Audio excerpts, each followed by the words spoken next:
Hello বন্ধুরা, আজকে আমি তোমাদের মহাভারতের গল্প তোমাদের শোনাব। মহাভারত পৃথিবীর যাবতীয় ভাষায় রচিত মহাকাব্যের মধ্যে অন্যতম একটি হল মহাভারত।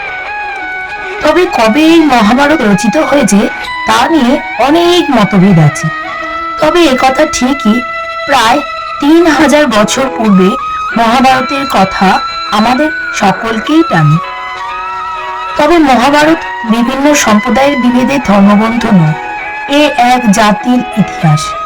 তবে আক্ষেপের কথা এই যে আজ বিভিন্ন সংকীর্ণ ধর্মের ধুলো পড়ে মহাভারত আমাদের থেকে অনেক দূরে হারিয়ে যাচ্ছে। বন্ধুরা, মহাভারতের ভীষ্ম পর্বে তোমাদেরকে সকলকে স্বাগত। চলো শুরু করা যাক আজকে মহাভারতের ভীষ্ম পর্ব। যুদ্ধের জন্য সৈন্য সাজানোকে বলে ব্যূহ। সেনাপতি ভীষ্ম ব্যূহ রচনা করে শঙ্খ বাজিয়ে যুদ্ধ ঘোষণা করলেন। কৃষ্ণ অর্জুনের রথের সারথি, তিনি পাঞ্চের জন্য শঙ্খে ফু দিয়ে জানিয়ে দিলেন তারাও প্রস্তুত। তারপর দুপক্ষের শত শত বীর শঙ্খধ্বনি করলেন। শঙ্খ সিংহা ভেরির শব্দে সৈন্যদের কোলাহলে রণক্ষেত্রে তুমুল কাণ্ড ঘটল। অর্জুনের অনুরোধে কৃষ্ণ রথ নিয়ে এলেন।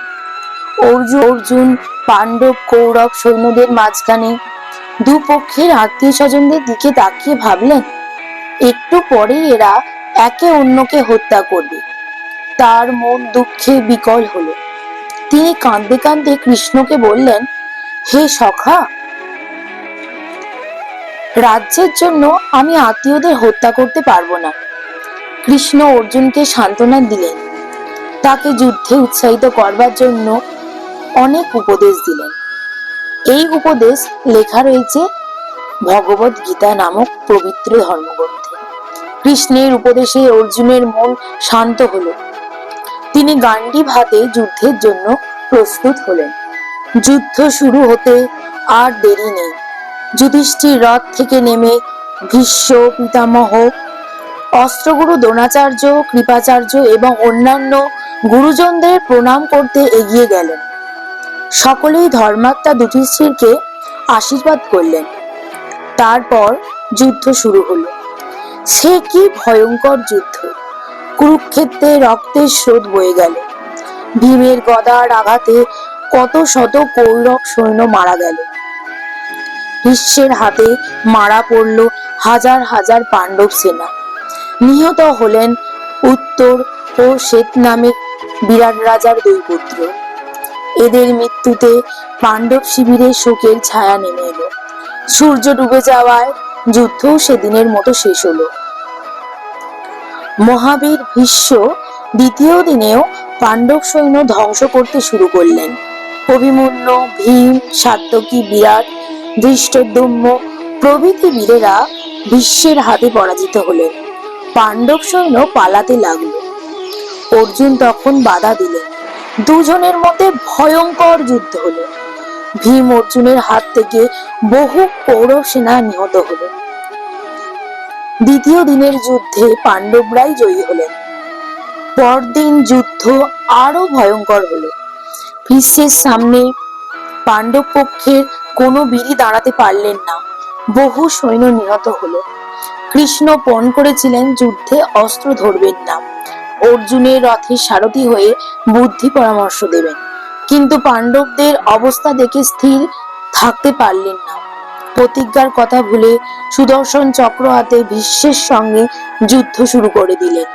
অর্জুন তখন কৃষ্ণকে শান্ত করে নিজে ভয়ঙ্কর যুদ্ধ শুরু করলেন। বাণে বাণে চারিদিক ঢেকে ফেললেন। ভীষ্ম ছাড়া কোনো বীরই দাঁড়াতে পারল না।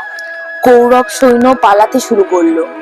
সূর্য ডুবে যাওয়ায় সেদিনের মতো যুদ্ধ শেষ হলো। চতুর্থ দিনের যুদ্ধে ভীমের হাতে দুর্যোধনের 7টি ভাই নিহত হলো। কৌরব পক্ষের ভগদত্ত ছুটে এসে বাধা না দিলে ভীমের হাতে আরো 7 জন মারা পড়ত। ভগদত্তের বাণের আঘাতে ভীম অজ্ঞান হয়ে পড়লেন। তখন ভীমের ছেলে ঘটোৎকচ রাক্ষস সৈন্য নিয়ে ভগদত্তকে আক্রমণ করল। ভগদত্ত পালিয়ে প্রাণ বাঁচালেন। ঘটোৎকচের হাতে সেদিন বহু কৌরব সৈন্য নিহত হলো। পরদিন ভীম অর্জুনের সঙ্গে ভীষ্মের, দ্রোণের সঙ্গে সাত্যকীর ভয়ানক যুদ্ধ হলো। সাত্যকীকে রক্ষা করতে ভীম ছুটে গেলেন। ভীমের সঙ্গে ভীষ্ম ও শল্যের যুদ্ধ বেঁধে গেল। এমন সময়ে শিখণ্ডী ভীষ্মকে আক্রমণ করলেন। ভীষ্ম পণ করেছিলেন নপুংসক শিখণ্ডীর সঙ্গে যুদ্ধ করবেন না। দ্রোণ তখন শিখণ্ডীর দিকে ধেয়ে গেলেন। শিখণ্ডী পালিয়ে প্রাণ বাঁচালেন। অর্জুন একদিন বীর বিক্রমে 25,000 কৌরব সৈন্য ধ্বংস করলেন। 6 দিনের দিন ভীম ও দুষ্টদ্যুম্ন যে বীরত্ব দেখালেন তার তুলনা হয় না। রথী মহারথী সহ বহু কৌরব সৈন্য তাদের হাতে নিহত হলো। দ্রোণ ছুটে এসে ধৃষ্টদ্যুম্নকে বাধা না দিলে সেদিন কৌরব সৈন্যদের আর নিস্তার ছিল না।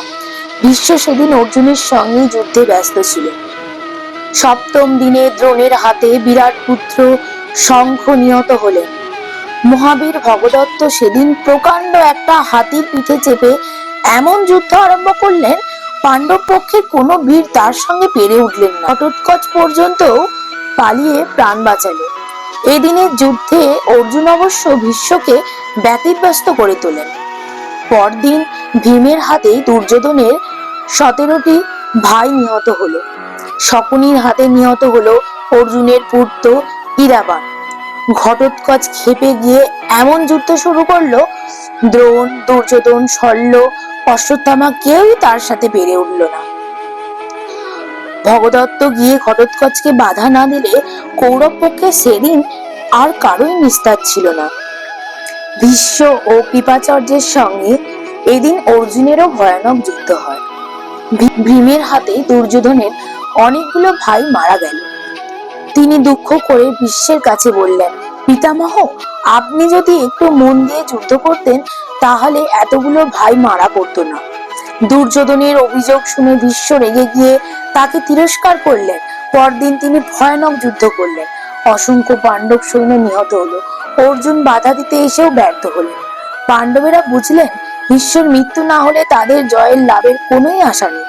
তারা কৃষ্ণের সঙ্গে পরামর্শ করে ঠিক করলেন আগামীকাল শিখণ্ডীকে সামনে রেখে অর্জুন ভীষ্মকে আক্রমণ করবে। শিখণ্ডীকে দেখে ভীষ্ম যুদ্ধ বন্ধ করলেই অর্জুন শত শত বাণে ভীষ্মের দেহ ক্ষতবিক্ষত করে ফেললেন। 10ম দিনে যুদ্ধক্ষেত্রে উপস্থিত হয়ে ভীষ্ম কেবলই ভাবছিলেন পাপী দুর্যোধনের পক্ষে নিয়ে এই বৃদ্ধ বয়সে তিনি কত প্রাণী হত্যা করলেন। আর নয়, আজই শেষ যুদ্ধ। তিনি আর বাঁচতেও চান না। আজই তিনি যুদ্ধক্ষেত্রে মৃত্যুবরণ করবেন। এই কথা ভাবতে ভাবতে মহাবীর ভীষ্ম ভয়ানক যুদ্ধ শুরু করে দিলেন। পাণ্ডব পক্ষ অস্থির হয়ে পড়ল। শিখণ্ডীকে সামনে রেখে যুধিষ্ঠির, ভীম, অর্জুন প্রভৃতি বীরেরা ভীষ্মকে আক্রমণ করলেন। শিখণ্ডীকে দেখে ভীষ্ম যুদ্ধ বন্ধ করলেন। তখন অর্জুন অসংখ্য বাণে তার দেহ ক্ষতবিক্ষত করে ফেলল। কৌরবেরা শত চেষ্টা করেও ভীষ্মকে রক্ষা করতে পারল না। 10 দিন যুদ্ধের পর ভীষ্ম অর্জুনের বাণে ক্ষতবিক্ষত হয়ে রথ থেকে গড়িয়ে পড়লেন। তার দেহ মাটি স্পর্শ করল না। শরীরে বৃত্ত থাকা অসংখ্য স্বরের উপর তিনি শুয়ে থাকলেন। ভীষ্মের পতনে কৌরবেরা ভীত হয়ে পড়ল। পাণ্ডব পক্ষে দেখা দিল স্বস্তির ভাব। পাণ্ডব কৌরবেরা যুদ্ধ বন্ধ করে নত মস্তকে ভীষ্মের শরশয্যার পাশে এসে দাঁড়ালেন। ভীষ্ম দুর্যোধনকে বললেন, আমার মৃত্যুতেই এই যুদ্ধ শেষ হোক। যুধিষ্ঠিরকে রাজ্য ফিরিয়ে দাও। তুমি শান্তিতে হস্তিনাপুরের প্রজা পালন করো। দুর্যোধন মৃত্যু পথযাত্রী পিতামহের উপদেশ গ্রহণ করলেন না। ভীষ্ম নীরব হলেন। সকলে যে যার শিবিরে ফিরে গেলেন। এই ছিল মহাভারতের ভীষ্ম পর্ব। মহাভারতের আরো অন্যান্য পর্বগুলো আমি ডেসক্রিপশনের লিঙ্কে দিয়ে দেব। তোমরা যারা আগের পর্বগুলো দেখোনি তারা অবশ্যই কিন্তু ডেসক্রিপশনে গিয়ে কিংবা আমার চ্যানেলে গিয়ে তোমরা দেখে নিতে পারো। তো মহাভারতের পরবর্তী পর্বগুলো নিয়ে হাজির হব। আজকের মতো এখানেই আমি শেষ করলাম মহাভারতের ভীষ্ম পর্ব।